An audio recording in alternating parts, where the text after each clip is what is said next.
Hello everyone and welcome back to a new video. My name of course is Resonant, and today I'm going to be talking about the difference between historically accurate and just plain historical. This is sort of concerning part of some of the comments on a past video I did, and whether or not I think Mount and Blade 2 Bannerlord will be either one of the two. This video is purely for entertainment purposes and being based off my opinion, which, you know, is never really a good thing to put out on the internet, and I'm sure I'll get some people disagreeing with me, which is absolutely fine. I really want to hear what you have to say down in the comments.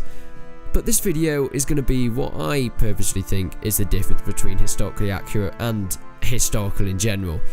Just because there are quite a few comments that sort of confused me, and I think showed that some people that watched my past video that I will explain in a second were a little bit confused. But most of this will be about Mount and Blade 2 Bannerlord and the advantages of it being a historically accurate game or not, and what I think it's going to be, and I'm also going to get some suggestions from other people as well. So the video in question that I will be concerning in the first part of this video is top 5 upcoming historical games of 2017. Now this video I did a few weeks back and it was quite a successful video. A lot of people liked it, but there was also a lot of attention, meaning there were some interesting comments on it. I won't be putting any names on the video because I don't really want to call someone out, because that's not really fair, calling people out. But I will be reading out comments, but you know, if you do see your comment here, I've got nothing against you. I just found it quite entertaining and kind of wanted to explain why, because it's quite hard to explain down in the comments with typing, because you can't really tell the way someone's saying something, if you know what I mean. So I had a comment saying some of the games I was talking about, such as Mount and Blade and For Honor, were medieval and not historical. And also a comment saying For Honor and Bannerlord were not historical games, and saying that they were historical games is like Snoop Dogg saying he watches Game of Thrones for historic reasons. Now, that was quite an entertaining one, and I can completely see where he's coming from, but I'll explain why I chose that title for the video and why it still makes sense, at least in my opinion. Now, before I go into whether Bannerlord should or shouldn't be historical or historically accurate, we should find out the definition of both of these words, because they are very similar, but there is a fine line between them, and I kind of want to explain that, especially because of these comments. The definition of historical is related to events that have happened in the past.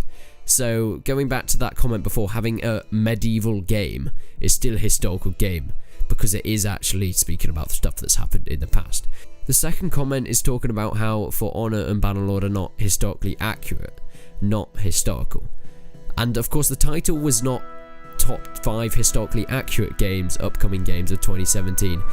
So the comment saying that you shouldn't call Mount and Blade Bannerlord and For Honor historically accurate doesn't really affect my title of the video, because I didn't actually put historically accurate, I put historical. Now, the reasoning for the title is all the games I was talking about were historical, meaning they are set in some relation to events in the past. Yes, granted, some were more realistic than others, but realism or historical accuracy and being a historical game are completely different in my view, and technically in the definition as well. Historically accurate means something completely different. Yes, it still means something set in relation to events that have happened in the past, but something that has actually happened, not just set in relation to it. So, all in all, I think historical really means that it's something that has something related to things that have happened in the past, such as For Honor is based on knights, samurai and Vikings, but it's not historically accurate because there aren't events of these three coming together in this all-out war where the story is set around. So obviously this is my take on the meanings, but if you have any other suggestions, I'd love to hear them down in the comments below. So getting on to the rest of the video, will Mount and Blade Bannerlord be historical or historically accurate? There have been discussions that I have been researching on the web whether people think Mount and Blade Bannerlord should be historically accurate or not. From what I've seen, many people are against making Bannerlord historically accurate. This is because a lot of past game developers have actually strived to get too much historical accuracy and forgot the gameplay element of their games. Personally, I really agree with this, that I think it can be a massive letdown when trailers promise amazing features and realistic gameplay or historical accuracy, which, looking at it from a promotional point of view, makes a game look amazing. We all think the perfect game is a really ultra realistic game because we want to relive those times, may it be historical times or even the ancient period. But from what we have seen a lot of the time, when it comes to it, historical accuracy can actually take away a large amount of the fun. Just to give a quick example of a game that I've just thought about, Life is Feudal Your Own. Now, of course, this is not necessarily historically accurate, but there are some more realistic mechanics in it compared to other games and other survival games of the genre. For example, planting trees can take weeks. Of course, real life planting trees will take years, but they have actually broadened the realism of the game compared to other survival games where it can take a few hours to plant crops and things like that, not a few weeks. And from my experience myself is, yes, I have been addicted to it for a few days, maybe even a few weeks at a time. But then I go months or maybe even years without playing it, and that's kind of what I see with these very ultra realistic games. You can play it, but in the end it just feels very grindy and it seems to take away a lot of the fun. That is my opinion, of course. Referring back to Mount and Blade Warband, many mods have tried to accomplish historical accuracy, or at least try and add some realism to the game. Whilst this is a good idea on paper, when it gets down to it, players never really seem to enjoy with an amazing, intense amount of historical accuracy or realism. For me, I put gameplay and enjoyment before any sort of historical accuracy. After all, that's what games are made for.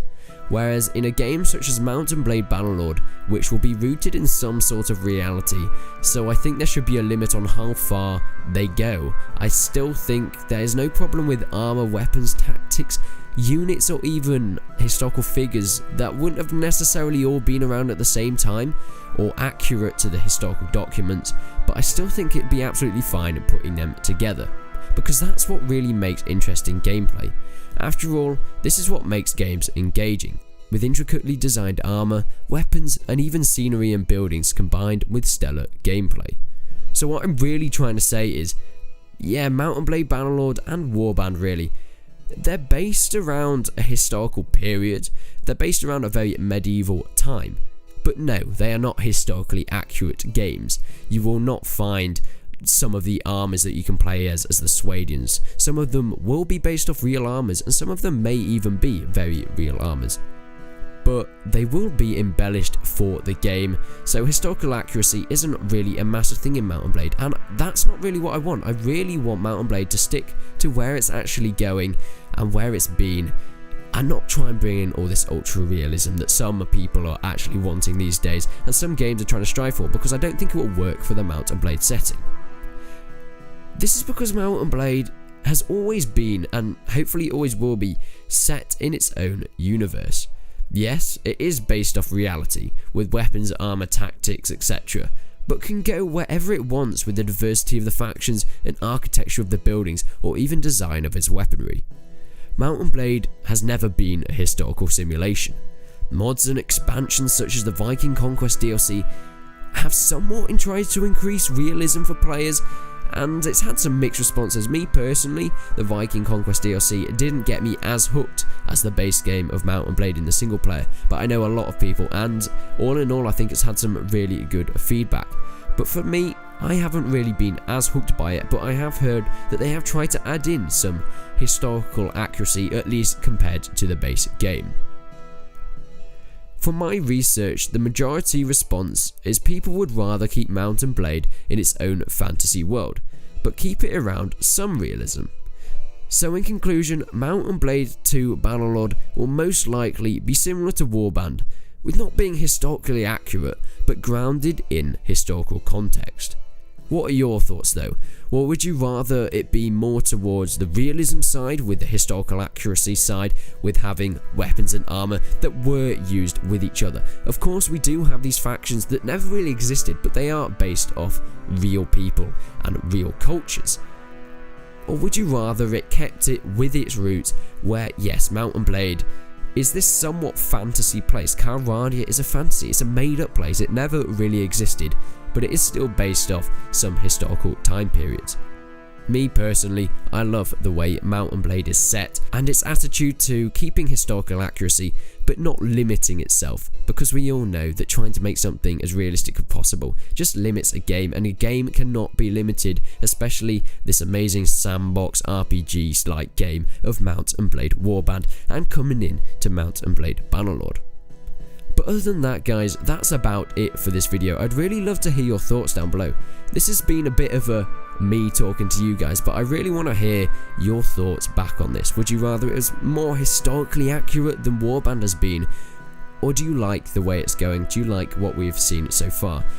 And of course, there is news that Bannerlord and the Tailwolves team will be at E3, so hopefully we'll get some more news then. But other than that, guys, I really hope you enjoyed this video. Remember to leave a like if you did, you know what to do if you didn't. But stay subscribed to the channel for more content on Mount and Blade Warband and Bannerlord and other such games that will be coming up, and games we already have so far. But until then, I will see you in the next one.